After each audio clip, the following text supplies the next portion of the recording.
Thank you, worship team and band. That was a sweet time of worship. How many of you all remember March 11th of this past year? Stick out. All right, there's a few of you. I remember it like it was yesterday, all right? It was a Wednesday night, and news of the coronavirus was rapidly spreading across our country. I remember we have youth group on Wednesday night, and I got a notification on my phone at 6:45 that the NBA had canceled its game slated for that night. And I was like, well, that's weird. What is this thing? Then we got word that same night that there was a student who was actually in Spain on a class trip in our group, and there's rumors that she's going to be stranded there. The borders are going to be shut down. And I remember jokingly, discouraging handshakes and high fives because of germs and the unknown. And I remember thinking, what in the world is going on, right? Well, needless to say, the past 6 months has brought on this continual surge of chaos and confusion, from COVID-19 to racial tension to our mountain burning up for much of the summer. It seems like it's been one haymaker after another. And I know that I've struggled to make sense of it all. I've had questions like, how long will COVID-19 affect our day-to-day lives? How many people will suffer due to this virus? How long will there be racial tension in our country? God, what are you doing in all of this? God, please, won't you intervene? Maybe you found yourself asking the same questions, feeling the same anxiety. Perhaps you found yourself fighting for faith over the past 6 months. Take COVID-19 out of the equation.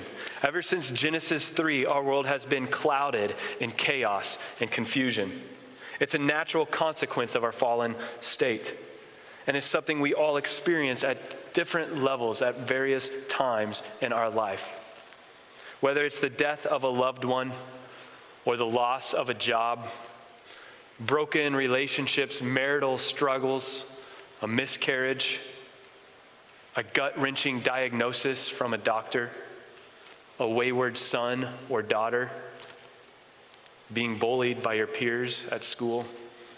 We all regularly encounter situations where we are overwhelmed by the reality that we find ourselves in. And in these moments, it's easy to be confused. It's easy to be overwhelmed. What do we do? How do we respond?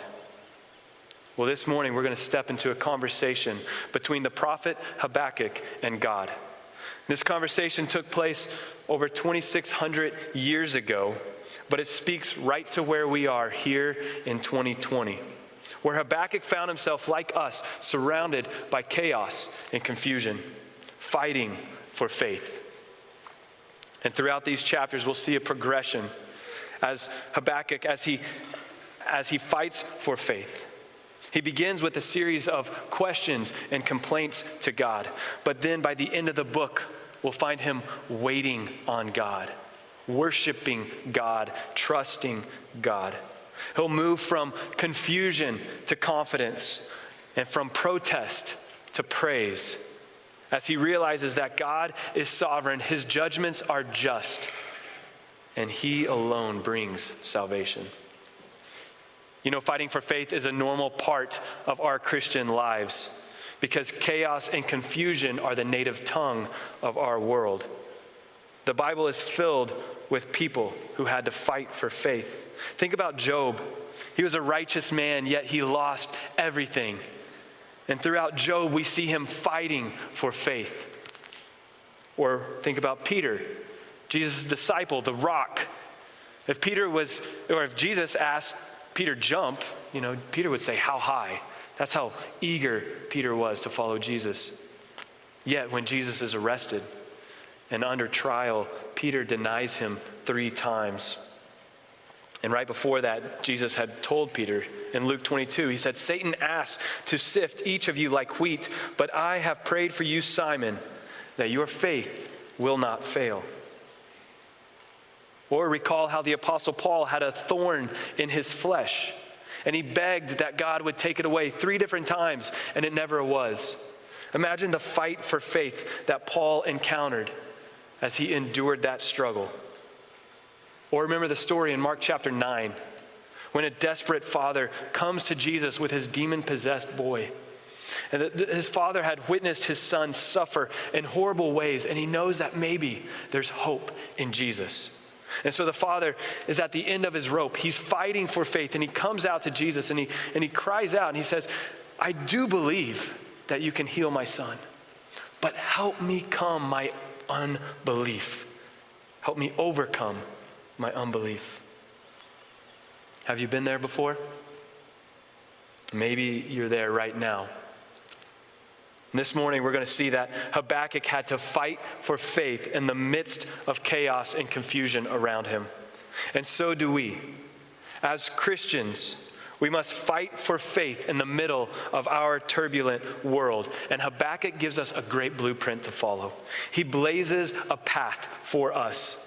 And in this book, he'll teach us 5 things that we must do when fighting for faith in the midst of chaos and confusion. So that's where we're going this morning. We're going to walk with Habakkuk step by step, chapters 1 through 3. But first, let's set the context. There's 2 things that we need to know that is happening in Habakkuk's world, in Judah at this time. First thing is that Judah was experiencing national corruption. And the second thing is that they were experiencing international crisis. All right, national corruption, international crisis. Very recently, perhaps even in Habakkuk's lifetime, there had been revival throughout Judah as King Josiah took the throne and brought about spiritual renewal throughout the land. All right, but Josiah has since died, and in his place now stands King Jehoiakim, who is following in the evil footsteps of the kings that preceded Josiah. And as a result, Judah is in spiritual bankruptcy. Sin is running rampant throughout the nation. The people have turned their backs on God. The law is being overlooked. And on top of that, we have this international crisis. Babylon has conquered the Assyrians, and they are a bloodthirsty, evil, power-hungry nation. Babylon and King Nebuchadnezzar, they would eventually capture Jerusalem in 586 BC. But Habakkuk is probably writing 20 to 30 years before that event. But it's on the horizon, and it's in this setting that we enter into Habakkuk chapter 1. So if you got your Bibles with you, turn to Habakkuk chapter 1 with me, or grab a pew Bible. They're back in the pews in front of you. Page 785, you'll find the book of Habakkuk. And in this book, we'll answer the question, how do we fight for faith in the midst of chaos and confusion? This is a conversation between God and Habakkuk. And they'll go back and forth. Habakkuk will speak, God will speak. Habakkuk will speak, God will speak. And then finally, Habakkuk will speak and close. So first we're going to see that in the fight for faith, we must approach God honestly. Let's jump into this book, starting in chapter 1, verse 1. The prophecy that Habakkuk the prophet received. O Lord, how long shall I cry for help, and you will not hear? Or cry to you violence, and you will not save? Why do you make me see iniquity? And why do you idly look at wrong? Destruction and violence are before me. Strife and contention arise. So the law is paralyzed, and justice never goes forth. For the wicked surround the righteous, so justice goes forth perverted. In the fight for faith, we must approach God honestly. Habakkuk is upset. He is distraught. He's been calling on God to intervene, to do something, but nothing has been done. And so he starts to wonder, God, are you indifferent? God, do you even care? Habakkuk is laying his heart out before the Lord. And you know what? God is not afraid of Habakkuk's questions. He's not afraid of our questions. He doesn't balk at our struggles. Habakkuk is pained by what he sees happening around him, and he's wrestling with it. And he's asking God hard questions, knowing full well that God is capable of answering them. You know, as believers, we're not immune to doubt and struggles and questions. And the church is a great place where we can wrestle with those doubts, where we can come before the throne of God honestly and ask those questions. You know, life is hard, but God is good. And when we believe both those things, questions will come. Notice at the beginning of verse 2, Habakkuk addresses God. He says, "Oh Lord," all caps. Habakkuk's referring to God as Yahweh, an intimate personal name for God. Habakkuk's not shouting from a distance, pointing his finger at God. Rather, he's drawing in close. He's burying his head in his Father's chest, pouring out his pain and confusion to him. Psalm 121, "I will lift my eyes to the hills. From where does my help come from? My help comes from the Lord, who made heaven and earth." We have a personal God, so personal that he sent his Son to live among us. Jesus was gentle and lowly in heart. Jesus empathizes with our weaknesses. He meets us where we are at emotionally. He is our tender and compassionate friend, and he loves us to the end, and he invites us to come to him. In the book by Dane Ortland, it's called Gentle and Lowly, The Heart of Christ for Sinners and Sufferers. It's a fairly new book, really great read. He closes the book by saying this: "Whatever is crumbling all around you in your life, wherever you feel stuck, this remains undeflectable. His heart for you, the real you, is gentle and lowly. So go to him. That place in your life where you feel most defeated, he is there. He lives right there. And his heart for you, not on the other side of it, but in the darkness, is gentle and lowly. Your anguish is his home. Go to him. If you knew his heart, you would." And this is precisely what Habakkuk does. And Habakkuk, he's asking hard questions. He feels like God wasn't paying attention. He felt like maybe God didn't care. From his perspective, it seems like God has abandoned his people. And Habakkuk cries out honestly. There's going to be times in our lives where we will experience the turbulence of this world, where we might feel like we are abandoned, where we might feel rejected, where we might feel alone. But in this, we must approach God honestly. And in that place, God will prove himself to be faithful. He will remind us of the greater truth throughout Scripture, that he will never leave you nor betray you, that he is always with you. We see those promises time and time again throughout the Bible. And if that's not enough, we can always look to the cross. On the cross, as Jesus took our sin, the sky turned pitch black. And Jesus cried out in anguish. He said, my God, why have you forsaken me?" And because God turned his back on his Son, he will never turn his back on you. Jesus was abandoned on the cross so that we would never be abandoned. He might not always work in the time frame that we would like, but his delays are always purposeful, oftentimes for the sake of our own sanctification. His delays do not equate to indifference, nor do they equate to his inability. We must realize that his ways are not our ways. In the fight for faith, we must approach God honestly. And that leads to God's response here. And our second point, in our fight for faith, we must also trust God's sovereignty. Let's see how God responds, beginning in verse 5. "Look among the nations and see. Wonder and be astounded. For I am doing a work in your days that you would not believe if told. For behold, I am raising up the Chaldeans, that bitter and hasty nation, who march through the breadth of the earth to seize dwellings not their own. All right, this was not the answer Habakkuk wanted, okay? After Habakkuk says, God, where are you? God, won't you do something? God's response is, buckle up, buddy. I am always at work. I am sovereign, and I am doing something right now, even in the midst of the chaos and the confusion that you will not believe.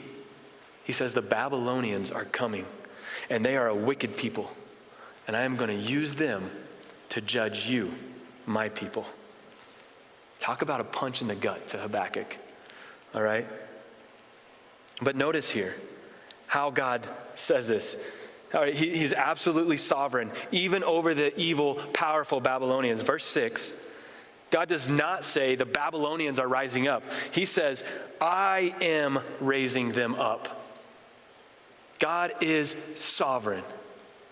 We can trust God's sovereignty. And knowing that God is sovereign changes our perspective on life, doesn't it? Knowing God is sovereign allows us to move from fear to faith, from worry to worship, from restlessness to rest. And God's sovereignty stretches throughout creation, from wildfires on the west coast to hurricanes in the southeast. From politics to protest, from the powerful to the poor, God rules over everything. And he tells Habakkuk that he is even sovereign over the Babylonians. They are simply pawns at his disposal. So when you feel as if life is pressing in on you, when it seems like it's becoming too much, remind yourself who God is. He is the creator and sustainer. He calls the stars by name. He holds the earth in orbit. He knows when the sparrow dies. He ordains kings and kingdoms. He is keeping your heart beating this very moment. And he knows the number of hairs on your head. We must trust him who is sovereign. There's a great illustration that I heard one time by Pastor J.D. Greer. He's out of North Carolina, and I've shared it a lot, but it's too good not to share here, so I apologize if you've heard it. But he talks about a cross stitch. And on one side of the cross stitch, you have this, beautiful picture. And on the back side of this cross stitch, you have massive chaos. And you look at the back side of the cross stitch and you say, what in the world is going on here? I could never make sense of the picture trying to be depicted by looking at the back of this cross stitch. And he says, this life, we're looking at the back of the cross stitch. It's messy. It's chaotic. It's confusing. We don't know what in the world God is doing sometimes. But God's not looking at the backside of this cross stitch, right? He's looking at the front of the cross stitch. And he is working things together for our good and his glory in his perfect timing. And I hope someday that in eternity future, we might be able to see things from his perspective. That'd be sweet, right? But until then, we trust his sovereignty. Let's keep reading here. God has more to say. Listen how God describes the Babylonians starting in chapter 1, verse 7. They are dreaded and fearsome. Their justice and dignity go forth from themselves. Their horses are swifter than leopards, more fierce than the evening wolves. Their horsemen press proudly on. Their horsemen come from afar. They fly like an eagle, swift to devour. They all come for violence, all their faces forward. They gather captives like sand. At kings they scoff, and at rulers they laugh. They laugh at every fortress, for they pile up earth and take it. Then they sweep by like the wind and go on, guilty men whose own might is their God. This is God's justice being poured out on his people, Judah. In God's sovereignty, he must act justly to sin. And that's what's happening right here. And it's horrifying. It makes Habakkuk's legs weak. It makes him tremble at the thought of it. God takes sin seriously. We know from the Bible that the consequences of sin is death, but we are not without hope. Because again, in God's sovereignty, at just the right time, while we were helpless, Christ died for us. And we have the assurance that God's wrath has been fully quenched through the cross of Christ. And we can have peace knowing that there is now no condemnation for those who are in Christ Jesus. God is sovereign. And in the fight for faith, we must trust his sovereignty. Thirdly, in the fight for faith, we must rest in God's integrity. All right, now Habakkuk responds again here in verse 12. Are you not from everlasting, O Lord, my God, my Holy One? We shall not die. O Lord, you have ordained them as judgment, and you, O Rock, have established them for reproof. You who are of purer eyes than to see evil and cannot look at wrong. All right, first, Habakkuk had a problem with God's silence. Now Habakkuk has a problem with God's reply. To Habakkuk, the cure here seems to be worse than the disease. Yet, at the same time, we see that Habakkuk can be confident in who God is, while at the same time being confused in his ways. He rests in God's integrity. Habakkuk says, God, you are eternal. You are unchanging. You are everlasting. And again, he uses the name Yahweh here, this intimate, personal relationship. And he says, you are my God. You are my Holy One. Habakkuk might not have all the answers, but he has God. And in God, there is no fault. There is no imperfection. We can find solace in him alone. Habakkuk calls God his rock. That is, he is unchanging. He is stability. Though the earth gives way and the mountains crash into the sea, God is our refuge. He is our rock. Psalm 46:2. There's some powerful theology that Habakkuk is speaking here to God. He's praising God for who he is in the midst of the storm, in the midst of the chaos and confusion. Do you know that it's often easier to think and talk about theology than it is to pray it? Because when we just speak it, we can get by without owning it. But when you start praying things like this, you have to own it. And it might stretch you, but ultimately your prayers will pile drive that truth. Habakkuk hears some gut-wrenching news and it floors him. And he responds by reflecting on the reality of who God is. He says, I don't understand, I don't have the answers, but I have you. That's powerful. Resting in God's integrity is not easy. Habakkuk is wrestling. He still doesn't understand. He still has questions. If you look at verse 13 with me, the second half of it, he says, why do you idly look at traitors and remain silent when the wicked swallows up the man more righteous than he? Habakkuk, he knows Israel has problems. He knows they are polluted with sin and evil, but not nearly at the level of Babylon. In verses 14 through 17, he talks about how Judah, Israel, is basically like fish in a barrel for the Babylonians. In verse 15, he makes note of how the Babylonians would literally put hooks in their mouths and noses and drag them away into captivity. Then, to make matters worse, when the Babylonians were victorious, they would worship idols. And Habakkuk just can't understand, how would you endorse these people, God? He says, are the Babylonians going to mercilessly kill nations forever? Habakkuk has confidence in the character of God, but he cannot fathom the ways of God. How can this be the answer to his prayers? Have you found yourself asking that before? How can this be the answer to my prayer, God? Listen to what Dr. Martin Lloyd-Jones says. He says, we all tend to prescribe the answers to our prayers. We think that God can come in only one way.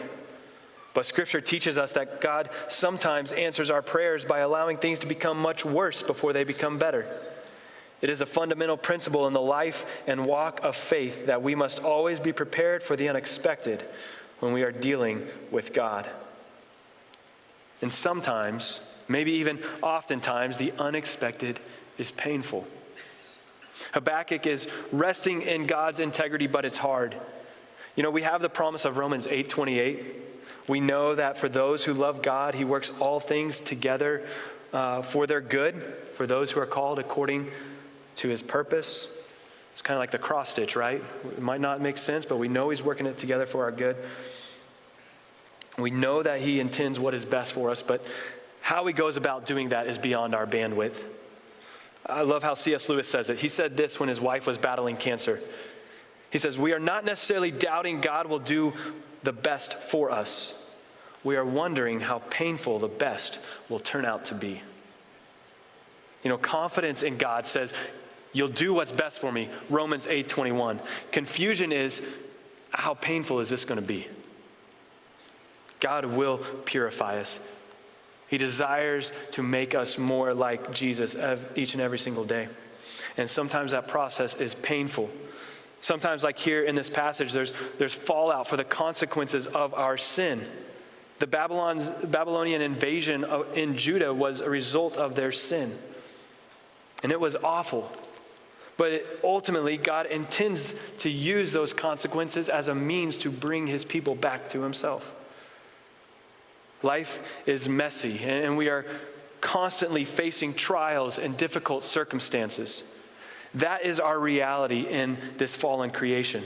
But in the chaos, in the confusion, do not be afraid to cry out to God, to lament, and then rest in his integrity. Pray your confidence in who God is, and pray your confusion in God's ways, because he can handle it. Habakkuk cannot believe that God is going to use an evil people to accomplish his purposes. How, he asks, can you endorse these people to carry on, these evil people to carry on with your plan? Well, do you remember how the greatest evil in the history of creation also became our greatest good? When the Son of God was nailed to a tree to die a prisoner's death. You better believe that God can bring life from ashes. We can trust his integrity. And so if you are confused by God's ways this morning, you're in good company. They are so far beyond our ways. We can't begin to fathom how he is working all things together for our good. But we can understand that he is good. And we can lean into him and pour out our confused and broken hearts to him. He will hear us. Look how Habakkuk closes out this section in chapter 2, verse 1. "I will take my stand at my watchpost and station myself on the tower and look out to see what he will say to me and what I will answer concerning my complaint." Habakkuk's confused, but he's not running away. He's standing guard on the wall of the city, waiting for God to answer. A watchman would anxiously await to hear news of a distant battle, what's going on at the front line. And in the same way, Habakkuk is anxiously awaiting God's response, resting in God's integrity, knowing that God is always faithful and that he will come through. So when you're confused, when chaos abounds, fight for faith. And we do this by resting in God's integrity. The next thing that's essential to fight for faith is patience. God speaks again now in chapter 2, verse 2 through 20. And we see that we must wait for God patiently. In these verses, God is assuring Habakkuk that Babylon will also experience judgment in time. Look at chapter 2, verse 2. "And the Lord answered me, write the vision, make it plain on tablets, so he may run who reads it. For still the vision awaits its appointed time. It hastens to the end. It will not lie. If it seems slow, wait for it. It will surely come. It will not delay. Behold, his soul is puffed up. It is not upright within him, but the righteous shall live by his faith." So here, God says to Habakkuk, he says, pay attention to what I'm about to say. Write it down. Don't forget it. Don't neglect it. Preserve it. Spread this message. And in verse 3, he says, wait for it. Stop wondering if God is going to do something. He is always doing something. Learn to wait on him patiently. We don't live in a culture that likes to wait, do we? We have microwaves, We want like things instant. Unless it's waiting for a fish to bite, I hate waiting. I am an impatient person. But as the Lord willed, each one of my kids came way beyond their due date. At least like 2 weeks, all right? And then not only that, but each one of them was like an incredibly long labor process. So like we were told after the first one, it goes quick. And it wasn't the case in my family, with my wife. And I remember my wife, she was amazing, right? It was the most miserable time of my life, 4 different times sitting in the hospital. It was probably just as bad for her, but she doesn't. Until the epidural, right? But I remember waiting. Like I was uncomfortable, I was tired, I was anxious, just anticipating the arrival of my child, waiting. I hated it. I hated the waiting. But not one time did I ever say, I'm going to stop waiting. I'm going to go home. That would have been foolish, right? You don't stop waiting for something like that. And eventually it paid off. I didn't stop waiting because I knew that my kids would finally come, and there they are, right? And I'm glad I didn't stop waiting for any one of them. Well, we don't stop waiting on God either, because eventually in his own time, he will come. He hasn't been late so far in all of eternity past, and I guarantee you he won't be late in eternity future. Sometimes we just have to wait. And waiting requires patience. And patience is hard. But we remember we're also resting in God's integrity. We know that he'll come through. Habakkuk's waiting like a watchman on the wall, and so can we. You will wait exactly as long as God wants and you need.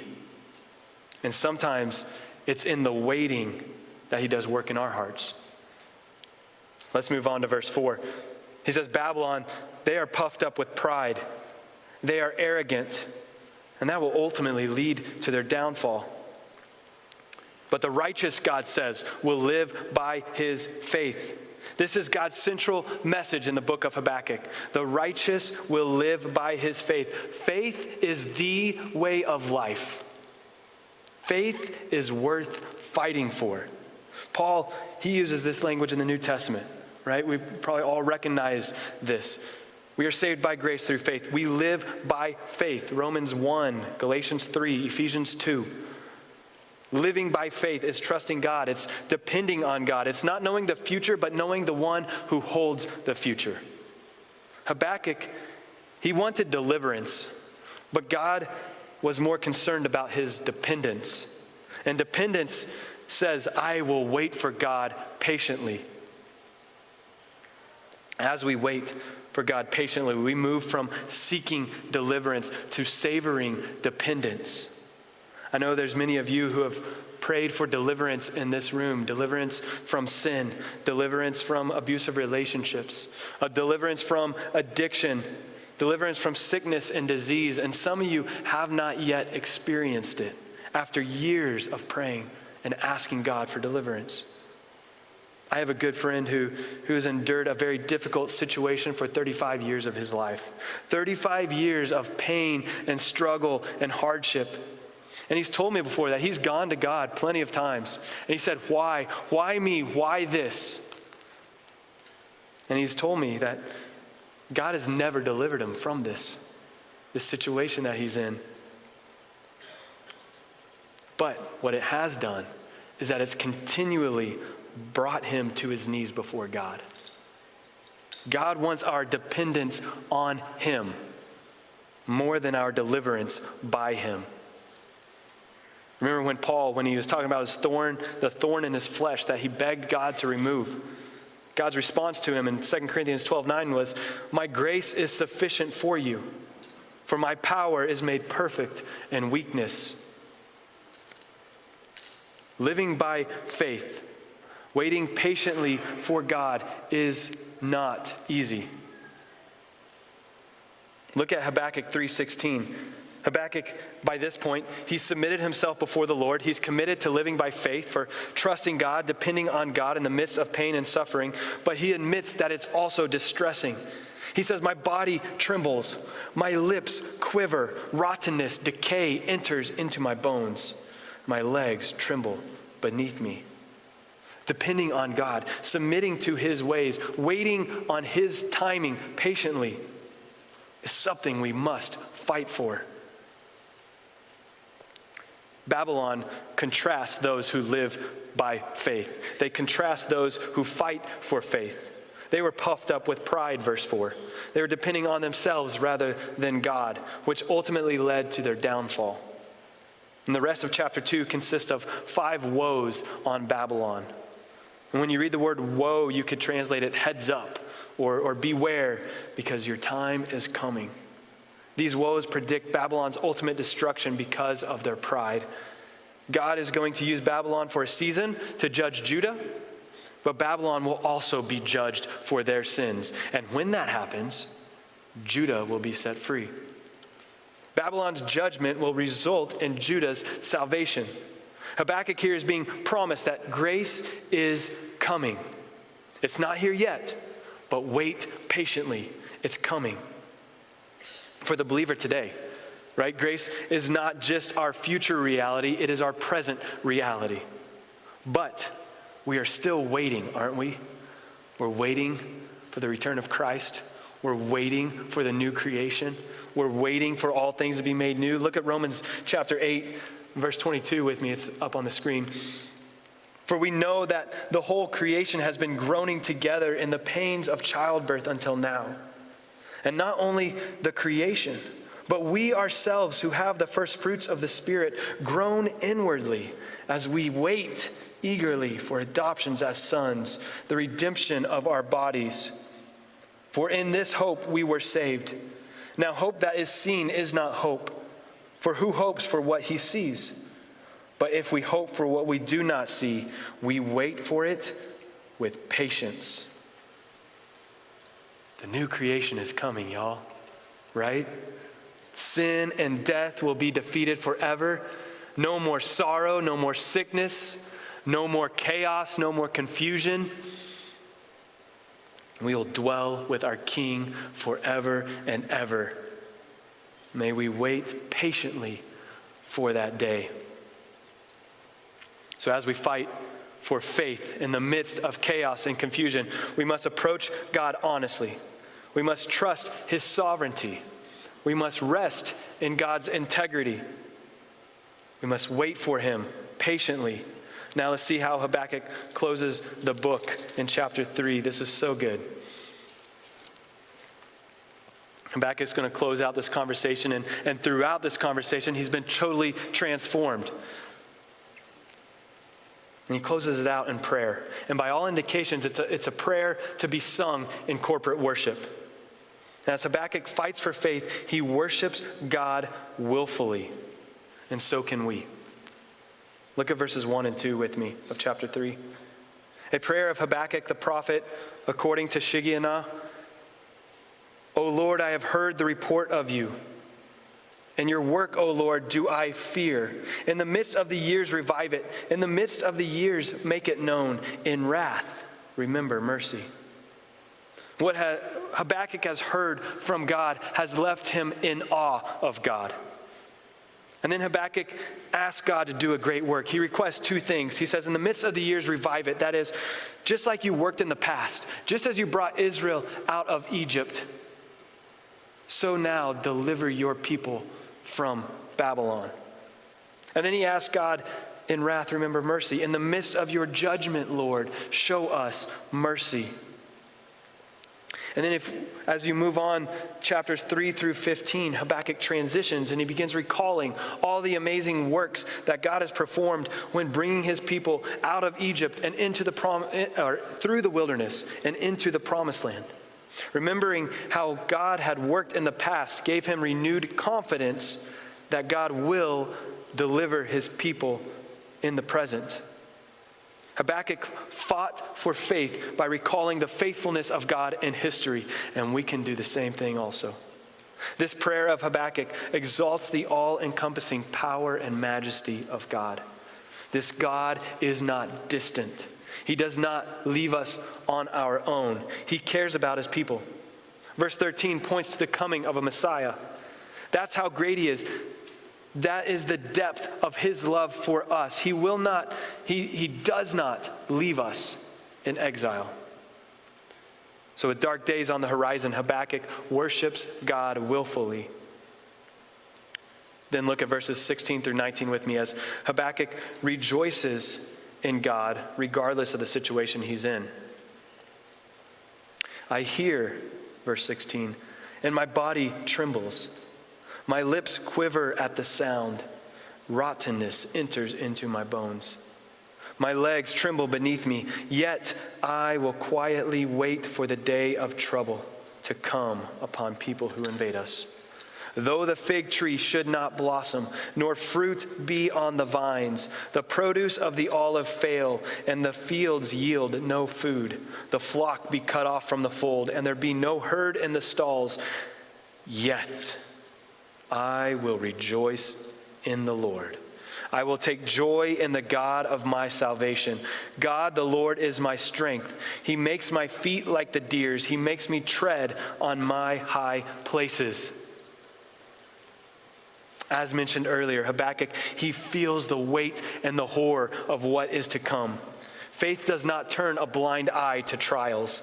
Habakkuk is shaking in his boots, but he is anchored to God. His hope is not found in the things of this world, but God alone. He's come a long way from chapter 1 where he said, "Why, Lord?" to here in chapter 3 where he says, "I will quietly wait." And then verse 17, he lists all the material disasters that he anticipates. Food, money, livelihood, comfort, all gone. Habakkuk knows it is going to be dark times. The picture is ominous. But check out the transition in verse 18. This is so good. He says, yet, I am scared. I am overwhelmed. There's chaos. There is confusion. Yet, I will rejoice in the Lord. Are you able to stand in the midst of trials and hardships, weighed down by burdens, overcome by grief, and still say, yet, I will rejoice in the Lord? This is countercultural. How can anyone rejoice in the midst of such pain? Only the ones who live by faith in the King of Kings. Only the ones who fight for faith in the midst of chaos and confusion. J.I. Packer said, "The truest expression of trust in a great God will always be worship." And that's what Habakkuk does right here. When we live by faith, we find our joy in God, not our circumstances. We can take joy in the God of our salvation no matter what situation we find ourselves in. He alone is our strength. He makes our feet like the deer's. He makes us tread on my high places, verse 19. I love this image. This is so cool. I grew up in Oklahoma, so when I see deer, when I think deer, I think, running through open, flat meadows. But Habakkuk has something different in mind here. Think like ibex or mountain goat, all right? Think that, okay? We're not running through a flat field. We're scaling cliff walls. And I don't know if any of you have, like the Rocky Mountains, they got lots of those mountain goats on the left. And they are amazing creatures. They will take your breath away as you see them bound up and down these massive cliffs. Sure-footed. The agility they have is incredible, right? It looks like what they are doing is impossible. In fact, YouTube ibex. Just type ibex into your YouTube when you get home, or mountain goat, and your hands will just be left sweating at the end of the video because it's so crazy to watch what happens. Well, friends, sometimes in this life, we might feel like we're clinging to the side of a cliff. And in that moment, recognize where your strength comes from. The Lord your God is your strength. And what does he promise? He promises that he will make our feet as sure-footed as these. What looks impossible to us is not impossible with God. He secures our footing so that we can worship him all the more. Remember what Paul says in Philippians 4:11 through 13. I have learned in whatever situation I am to be content. I know how to be brought low. I know how to abound in any and every circumstance. I have learned the secret of facing plenty and hunger, abundance and need. I can do all things through Christ who strengthens me. Alan Gardner was a missionary in the mid-1800s who traveled the whole world seeking to reach indigenous tribes with the gospel of Jesus Christ. From Africa to the South Pacific to South America, he went on these missionary trips seeking to bring people who had never heard the name of Jesus into saving faith. And on his last missionary journey, Gardner and 6 other men went with him to the southern tip of South America. And there was an indigenous tribe there. They were going to reach with the gospel, but they ended up getting stranded on this deserted island. And they ran out of supplies and slowly started starving to death. And it appears that Gardner was the last one to die. And next to his body, a few weeks later, some people, they found his journal. And the last entry was a quote from Psalm 34, verse 10. The young lions suffer want and hunger, but those who seek the Lord lack no good thing. And then the very last thing in his journal, he said, I am overwhelmed with the sense of the goodness of God. Okay, as he's dying from starvation, as he has witnessed his friends die of starvation, as his wife and kids are in England, Alan Gardner was overwhelmed with the goodness of God. The circumstances were not good for Gardner, yet God is always good, and he worshiped God for who he is. The circumstances were not good for Habakkuk, yet Habakkuk worshiped God willfully for who he is. And the circumstances in our lives might not always be good, but we too can worship God willfully for who he is.